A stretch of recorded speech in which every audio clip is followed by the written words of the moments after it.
Odd Jobs. Chapter 1. The Seamstress. I am painting in the garden when Great Aunt Raven finds me. "Put your things away, Ella," she says. "It is time for another odd job." I sigh and place my paintbrush in the jar of murky water. Great Aunt Raven's garden is dead and dreary. The bushes are covered in prickly thorns. The only flowers are those on my paper. "I was just about to start the roses," I complain. "What is it this time?" Great Aunt Raven holds a gold pocket watch in her pale hand. Its thin metal chain sparkles against her long black skirt. She checks the time and snaps the cover shut. "We're late," she says. "Follow me." Her heels click, click, click against a stone. I don't ask again. Great Aunt Raven's odd jobs are always a surprise. I stand up. In my hurry, I knock over the jar and spill water into the paint. A trail of red spots drips onto the page. My painting is ruined. The air is hot on our walk to Window Hollow. My throat aches for water. My feet hurt. We pass the old town hall. Its doors are boarded up and windows blacked out. The iron gates creak back and forth. This town still creeps me out, I think. Great Aunt Raven stops at a building across the street. The sign reads "Seamstress." "I will be back before dinner," she says. She walks away. The door opens. A woman stands inside. She is holding a needle. Chapter 2. The Washroom. Come in," the woman squeaks. "I am Madame Pintuck." She takes my hand. Orange hair spills from her head in frizzy heaps. Silver needles stick out of her curls. Bits of thread hang here and there. Her cheeks are painted pink, but the skin beneath is grey and wrinkled. Droopy eyes hide behind thick black lashes. Her lips are red. Her teeth are yellow. "Do you like my dress?" she asks. "I made it myself." She twirls clumsily. The billowy folds of her skirt are made of mismatched patches of fabric. The bodice is a busy floral pattern. Her sleeves are sewn together with a blue yarn.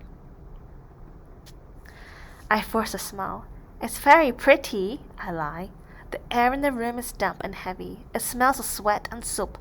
Piles of clothes cover the floor. Overflowing baskets line their sides. "I've been very busy with my sewing," she says frantically. She picks up a blouse and shows off her work. Jagged black stitches stretch across the silk like a scar. The strokes are uneven. The yarn is frayed. "I've had no time for laundry," she says. "This is why I need your help. Follow me." Madame Pintuck leads me down a hallway, stepping on the clothes in her path. We arrive at a small washroom. A metal tub sits in the center, filled with cloudy water. Mounds of dirty laundry dot to the ground. She reaches into her apron and she pulls out a soiled sponge and a bottle of slimy liquid. "Wash anything that's dirty," she giggles and walks away. In the corner, there is a lone cedar armoire. Curious, I open the door. A white lace dress hangs inside. It sways back and forth, glowing in the darkness. Near the heart, it is stained with red spots. I take the dress off the hanger and walk to the tub. Carefully, I dip the delicate lace into the water and squirt soap onto the spots. I push and pull the sponge, but nothing happens.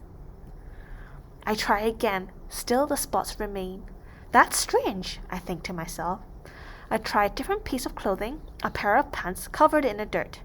The dark water soaks the fabric and the dirt fades away. Next, I wash a shirt covered in crusty bits of yellow. Again, the stain comes out. I try the lace dress for a third time, but the red spots stay in place. "You won't get it clean," says a voice. I gasp. A woman stands in front of me. A white robe drips over her bony shoulders. The fabric flaps around her thin ankles. Her ebony hair is pulled back into a bun. Her eyes are wide. Her skin shines. "You startled me," I say. "Can I help you?" She stares at the dress and takes a step forward, drawn to it like a magnet. "You won't get it clean," she repeats. "Haven't you heard of the widowed bride?" The warmth sucked from the room a shiver. No, I say, I am new here. I moved to Windy Hollow after my parents died. The woman reaches out and takes a dress from my grasp. Then let me tell you all about her, she says. Chapter 4. The Widowed Bride.